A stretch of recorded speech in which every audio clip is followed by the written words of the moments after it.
Hi ನಮಸ್ತೆ, ನಾನು ನಿಮ್ಮ ರಂಜಿತ್ ಮಾತಾಡ್ತಾ ಇದ್ದೀನಿ. ಸದ್ಯಕ್ಕೆ ನಾನಿವತ್ತು ಬಂದಿರುವಂಥದ್ದು ಹೋರಾಟದ ನೆಲ ಆಗಿರುವಂಥದ್ದು. ಕೊನೆಯ ಬಾರಿ ನಾವು ಹೇಳಿದ್ದೆ, ಪೆಗ್ಗೋಲಿ ಬಡ ಕೂಲಿ ಕಾರ್ಮಿಕರ ನಿವೇಶನ ರೈತರ ಹೋರಾಟ ಅಂತ. ನಾನು 24ನೇ ದಿನಕ್ಕೆ ನಾನು ಬಂದಿದ್ದೆ. ಹಾಗಾಗಿ ನಂತರದಲ್ಲಿ ಇವತ್ತು 213ನೇ ದಿನ ಹೋರಾಟಗಳು ನಡೀತಾನೆ ಇದೆ. ಕೂಲಿ ಕಾರ್ಮಿಕರು ಈ ರೀತಿ ಮನೆಗಳನ್ನ ಕಟ್ಕೊಂಡು ಇವತ್ತಿನವರೆಗೂ ಜೀವನ ನಡೆಸ್ತಾ ಇದ್ದಾರೆ. ಇಲ್ಲಿಂದಲೇ ಕೂಲಿ ಕೆಲಸಕ್ಕೆ ಹೋಗ್ತಾ ಇದ್ದಾರೆ. ಸೊ ನೋಡಿ, ಇವ್ರ ಮನೆಗಳು ಈ ಥರ ಇದೆ.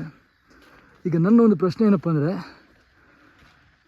ನಾವು ಭಾರತೀಯರು ಆರ್ಮಿ, ಭಾರತೀಯ ಸೇನೆಗಳಲ್ಲಾಗಲಿ, ವೈಜ್ಞಾನಿಕವಾಗಿ ಆಗಲಿ, ವೈದ್ಯಕೀಯ ರಂಗದಲ್ಲೂ ಕೂಡ ಎಲ್ಲದರಲ್ಲೂ ಮೇಲುಗೈ ಸಾಧಿಸಿದ್ವಿ. ಆದರೆ ಈ ದೇಶದ ಮೂಲ ನಿವಾಸಿಗಳಾದಂಥ SC ST OBC ಮತ್ತು ಮತ್ತಷ್ಟು ಬಡವರು ಇದೇ ರೀತಿ ಎಷ್ಟು ವರ್ಷಗಳು ಅಂತ ಇರಬೇಕು?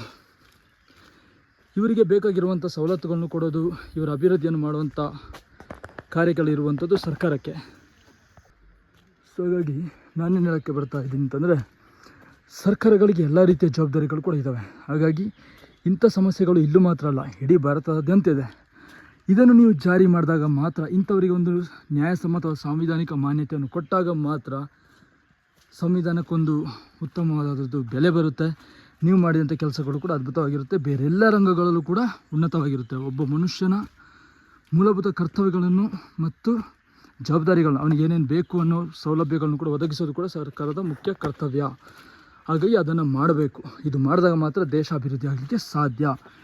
ಇದನ್ನು ಸರ್ಕಾರಗಳು, ರಾಜಕೀಯಗಳು, ವ್ಯಕ್ತಿಗಳು ಎಲ್ಲರೂ ಕೂಡ ಯೋಚನೆ ಮಾಡಬೇಕಾಗಿರುವಂಥದ್ದು. ಹಾಗಾಗಿ ಈ ವಿಡಿಯೋ ಆದಷ್ಟು ಶೇರ್ ಮಾಡಿ, ಇಂಥವ್ರಿಗೆಲ್ಲರೂ ಕೂಡ ನ್ಯಾಯ ಸಿಗಲಿ ಅಂತ ನನ್ನ ಒಂದು ಆಶಯ. ಜೈ ಭೀಮ್. Thank you.